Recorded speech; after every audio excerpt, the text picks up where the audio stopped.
Imagine for a moment the promise that shaped our modern world. We were told that with enough science, with enough technology, with enough organization, every problem could be solved. Misery would be eradicated, suffering tamed, and conflict dissolved into rational formulas. The future we believed was a straight, well-lit road, paved by progress, leading us all toward comfort, freedom, and happiness. It was as if every new invention, every new system, was another step toward a kind of paradise on Earth. A world where chaos would finally give way to perfect order. But as we look around, something doesn't quite add up. Despite all the solutions, despite the dazzling efficiency of our systems, there's a restlessness that refuses to fade. We have more answers than ever before, yet the questions seem to multiply. Comforts surround us, yet a strange unease lingers just beneath the surface. It's as if, in our rush to solve everything, we've left something essential behind. The machines haven't failed us, the systems haven't collapsed. Instead, it's the human being who, even in the midst of abundance, still feels lost, fragmented, and strangely silent inside. This is the paradox at the heart of our age. The more we advance, the more we sense something slipping away. And it's here, in this silent crisis, that Dostoevsky's voice becomes so urgent. He saw, long before most, that the soul could be forgotten in the back seat while civilization sped ahead. He saw that even as we applauded progress, a deeper part of us was being left behind. And it's from this place of discomfort, this hidden emptiness, that the figure of the underground man emerges, a witness to the crisis that progress alone cannot resolve. As we move forward, let's look more closely at the myth of linear progress and what it means to lose touch with the soul in the pursuit of solutions. For generations, we've been taught to see progress as a straight line, always moving forward, always improving. The story goes that as our tools became more sophisticated, as our systems grew more organized, humanity itself would be elevated. We learned to equate technical advancement with human advancement, believing that every new discovery, every new method, was a step toward a better, more enlightened existence. The world, once wild and unpredictable, could now be measured, managed, and controlled. Suffering would be engineered out of existence, and chaos would be replaced by order. Think about how this faith in progress shaped our lives. We built institutions, designed policies, and created technologies, all with the promise that they would make us happier, safer, and more fulfilled. The logic was simple. If we could just perfect the systems, the human experience would follow. We would finally be free from the burdens that haunted our ancestors. But as the world became more efficient, something unexpected began to happen. Instead of feeling liberated, many of us started to feel more confined. Instead of clarity, there was a growing sense of confusion. The very systems that were meant to bring us together often left us feeling isolated, disconnected not just from each other, but from ourselves.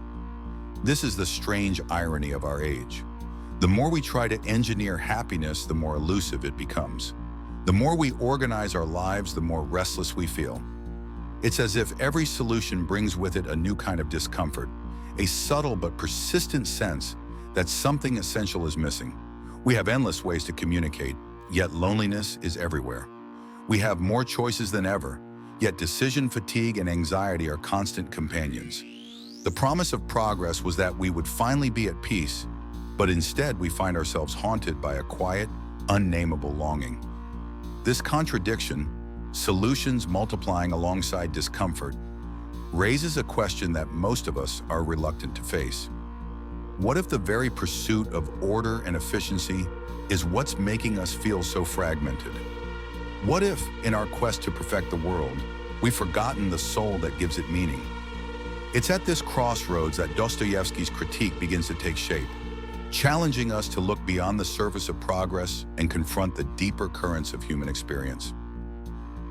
Now into this world of promises and progress, Dostoevsky introduces a figure who stands apart from the crowd, the underground man. He isn't a hero, nor is he a simple victim of circumstance. Instead, he's a conscious outsider, someone who chooses to live on the margins, watching the world with a mixture of contempt and painful clarity.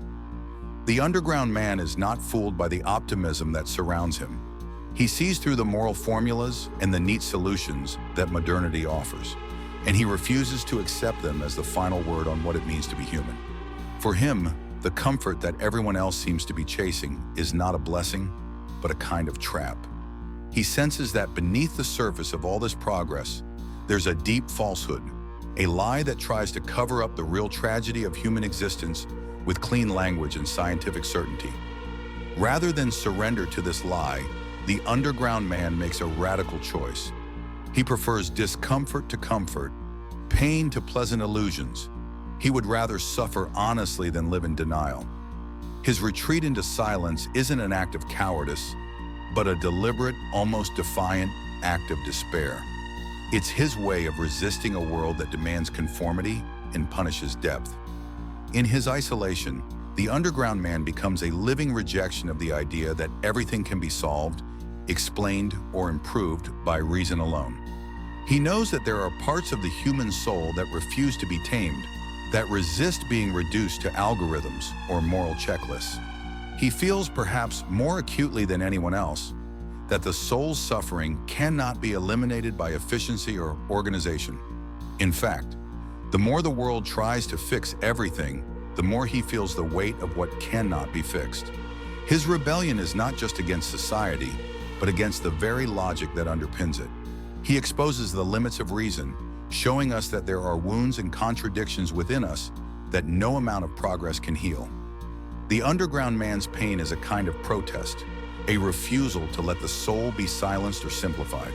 And in this protest, he reveals something essential, that beneath all our systems and solutions, there remains a suffering that is uniquely, stubbornly human. This suffering, and the underground man's refusal to let it be erased, leads us to confront the limits of reason and the persistence of the irrational within us all. Dostoevsky looked at the world shaped by the Enlightenment and saw a grand experiment in rationality. The thinkers of that era believed that with enough logic, with the right systems and education, all of humanity's problems could be solved. If you could just organize society well enough, if you could teach people the right things and give them the right conditions, then happiness and goodness would naturally follow. It was a vision of life as an equation, predictable, manageable, and ultimately conquerable by reason. But Dostoevsky was deeply skeptical of this faith in reason. He saw that, for all its power, reason could never fully contain the wild, unpredictable forces that live inside the human soul. The underground man is his answer to the rationalists, a character who refuses to be reduced to a set of routines, who resists being turned into a predictable cog in the machine. He is painfully aware that there is something in us that slips through the cracks of every system, something that refuses to be explained away by science or morality. This is where the paradox of human freedom comes into sharp focus. The underground man knows that people don't always act in their own best interest. In fact, sometimes we choose against ourselves, sabotaging our own happiness just to prove that we can. We long for chaos even when order is offered to us on a silver platter. We seek meaning not just in pleasure, but sometimes in pain, in struggle, in contradiction. It's as if the very thing that makes us human is our ability to defy logic, to act irrationally, to choose the path that makes no sense simply because it is ours to choose. Dostoevsky's underground man is not a symbol of failure, but a witness to this deeper truth. He shows us that the soul cannot be domesticated, that there is a force within us that resists control, that slips through the promises of reason. And it's this force, this stubborn irrationality, that keeps us from being fully tamed by progress. Nowhere is this paradox more powerfully symbolized than in Dostoevsky's critique of the Crystal Palace, a vision of perfect order that, for the underground man, becomes a kind of nightmare. Let's pause for a moment and picture the Crystal Palace, a real building in 19th century London, but in Dostoevsky's imagination, something much more. It becomes a symbol, a dazzling monument to rationality, order, and the triumph of civilization. Glass and steel, light and transparency, everything visible, everything controlled. For many, the Crystal Palace represented the pinnacle of human achievement. a place where chaos had finally been banished and perfection seemed within reach. It was the dream of a world where every problem had a solution, every shadow was illuminated, and every crack in the structure had been smoothed away. But for Dostoevsky, and especially for his underground man, this vision is not inspiring, it's terrifying. The Crystal Palace is a world without mystery, without unpredictability, without the possibility of error. It's a place where freedom loses all meaning because there's nothing left to choose. When everything is decided in advance, when every outcome is calculated and every risk eliminated, what's left for the human soul to do? The underground man looks at this palace and feels suffocated, not by its walls, but by its perfection. He sees that in a world so perfectly rational, there's no room for the messiness that makes us human. No room for doubt, for suffering, for the unpredictable spark of individuality. Dostoevsky's fear is that this kind of perfection doesn't just organize life, it erases it. When there are no cracks, there's no place for the soul to hide, no shadows in which to dream, no possibility of making a mistake and learning from it. The Crystal Palace is beautiful, but it's also sterile. It's a world where everything works, but nothing truly lives. The underground man's terror is the terror of a world that has traded its depth for surface, its freedom for comfort, its humanity for predictability. And so, as we stand before the gleaming walls of the Crystal Palace, we're forced to ask ourselves a deeper question. What is the true nature of freedom? Is it the absence of pain and risk? Or is it something far more complex, something that can only exist in the cracks and shadows that perfection tries so hard to erase? This is the question that leads us into the heart of Dostoevsky's vision. A vision where freedom, suffering, and the human condition are inseparably intertwined. Dostoevsky's vision of freedom is nothing like the sanitized, risk-free version that modernity so often promises. For him, true freedom is inseparable from the possibility of error, pain, and even self-destruction. It's not about living in a world where every danger has been eliminated and every outcome is guaranteed. Instead, it's about having the power to choose, even when that choice leads to suffering or failure. The underground man embodies this radical idea. He insists that to be truly free, we must be able to make mistakes, to go against what is rational, to act in ways that defy the expectations of others and even ourselves. This is a dangerous idea, and it's one that makes many people uncomfortable. After all, who wouldn't want a life without pain, without risk, without the threat of loss? But Dostoevsky warns us that a world built on the absence of pain is also a world where real freedom disappears. If every choice is safe, if every path is mapped out in advance, then we're no longer living. We're just following instructions. The underground man sees this clearly. He knows that suffering isn't just an unfortunate side effect of freedom, it's a sign that freedom is real. When we have the power to choose, we also have the power to choose badly, to hurt ourselves, to walk into darkness. And it's in that risk, in that vulnerability, that our humanity is revealed. For the underground man, suffering becomes a form of resistance, a way of asserting his authenticity in a world that wants to smooth out every rough edge. He would rather feel pain than accept a comfortable lie. He would rather struggle in the shadows than bask in the artificial light of the Crystal Palace. His suffering is not passive. It's an active refusal to be domesticated, a declaration that the soul cannot be tamed by systems or formulas. But this vision of freedom and suffering stands in stark contrast to the logic of our time, which treats suffering as a problem to be solved, a failure to be eliminated. And it's here that Dostoevsky's challenge to modernity becomes most profound, forcing us to reconsider what it really means to be free and what we might lose when we try to make life too safe, too predictable, too perfect. For Dostoevsky, suffering isn't something to be glorified or sought out for its own sake. He doesn't romanticize pain or suggest that it's inherently noble. Instead, he sees suffering as a path, a way to meaning, to self-awareness, to a deeper understanding of what it means to be human. In his world, suffering is not a punishment or a sign of failure, but a signal that something real is at stake.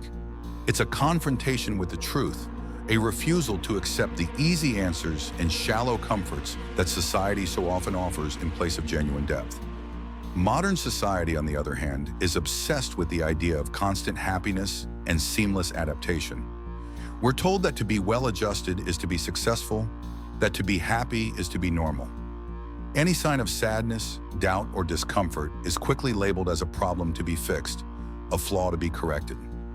In this environment, legitimate suffering is silenced, pushed aside in favor of positivity and productivity. We learn to hide our pain, to mask our struggles, to pretend that everything is fine even when it isn't. The result is a culture that values appearances over authenticity, comfort over meaning. The underground man refuses to play this game. His suffering is not a passive state, but an active confrontation with the lies and superficiality that surround him. He chooses to feel deeply, to think deeply, even when it hurts. His pain is a protest against a world that wants to flatten every experience, to turn every emotion into a manageable, marketable product. In his suffering, he finds a kind of integrity, a way to remain true to himself, even when that truth is uncomfortable or inconvenient. This approach to suffering is a direct challenge to the modern ideology that confuses comfort with meaning. It asks us to consider whether a life without pain is really a life at all, or just a well-managed illusion. And it leads us to a deeper question. What are we really seeking when we chase after happiness and comfort? Is it meaning or just the absence of discomfort?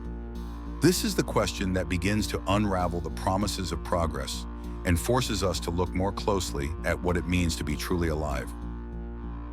As progress has marched forward, it hasn't just brought us comfort, it's also given rise to a new kind of emptiness. We live in a world where every moment can be filled, every silence drowned out by stimulation, every question answered instantly by a device in our pocket. There's always something to watch, something to scroll, something to distract us from the quiet spaces where meaning might actually take root. The promise was that all this comfort and convenience would make us happier, but instead, many of us feel more restless, more anxious, and more disconnected than ever before. This constant flood of information and entertainment has come at a cost. We've lost the ability to sit with ourselves, to listen to the deeper currents of our own minds and hearts. Silence, once a natural part of life, now feels almost unbearable. Depth has been replaced by speed, reflection by reaction. In this environment, it's easy to become emotionally fragile, unable to cope with frustration or disappointment. The smallest discomfort sends us searching for a distraction, a quick fix, anything to avoid facing what's really going on inside. And so, pain is silenced, not because it's gone, but because there's no space left for it to be heard. We're taught to see suffering as a personal failure, a sign that we haven't adapted well enough to the demands of modern life. The result is a society where people feel increasingly alone in their struggles, convinced that everyone else is doing just fine. The more we chase after comfort, the more we find ourselves haunted by a sense of meaninglessness, a feeling that life is happening on the surface while something essential slips away beneath. This is why Dostoevsky's critique of progress feels so urgent today. We're not just being asked to be comfortable, we're being asked to perform happiness, to fit in, to keep up appearances at all costs. Those who can't or won't are left feeling out of place, as if their very humanity is a problem to be solved. And it's here, in this demand for constant positivity, that the emptiness of progress becomes impossible to ignore, setting the stage for a deeper exploration of what it really means to be free and alive. In today's world, there's a new kind of pressure that weighs on all of us. The obligation to always appear happy, productive, and perfectly well-adjusted. It's not enough to simply be. We have to perform, to show the world that we're thriving, that we're keeping up, that we're never shaken by doubt or pain. This expectation seeps into every corner of our lives, from social media to the workplace, turning genuine emotion into something to be managed, filtered, and displayed. For those who feel too much or question too deeply, this pressure can be suffocating. They begin to sense a kind of internal mutilation, a slow erasure of the parts of themselves that don't fit the script. The more they try to adapt, the more alienated they become, not just from others, but from their own souls. The cost is steep. We lose our authenticity, our depth, and our ability to confront what's truly happening inside us. Instead of facing our pain, we hide it. Instead of exploring our doubts, we silence them. And in doing so, we trade the richness of our inner lives for the shallow comfort of fitting in. This is the new slavery of our age, a demand for constant positivity that leaves us feeling more alone than ever. And it's here, in this silent crisis, that Dostoevsky's warning rings out with renewed force. The underground man's refusal to play along, his insistence on feeling and thinking deeply, becomes not just a personal rebellion, but a vital reminder of what it means to be truly human. What we truly need isn't just more solutions, more comfort, or more efficiency. We need meaning, and meaning is rarely found where things are easy or certain. It reveals itself in the struggle, in the questions that have no simple answers, in the willingness to face pain and uncertainty head-on. Suffering, doubt, and conflict aren't signs of failure.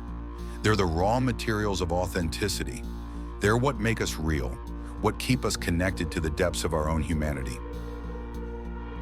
So the question we're left with is both uncomfortable and essential. Are we willing to give up the comforting lie of progress for the risk and depth of true existence? Are we brave enough to step away from the surface, to stop performing happiness, and to listen instead to the voice of our own soul, even when it's wounded, even when it's afraid? True freedom, Dostoevsky reminds us, isn't found in perfection or predictability. It's found in the courage to face ourselves as we really are, with all our contradictions, our pain, and our longing for meaning. In that courage and that honest encounter with our own depths, we may finally discover what it means to be fully, fiercely alive.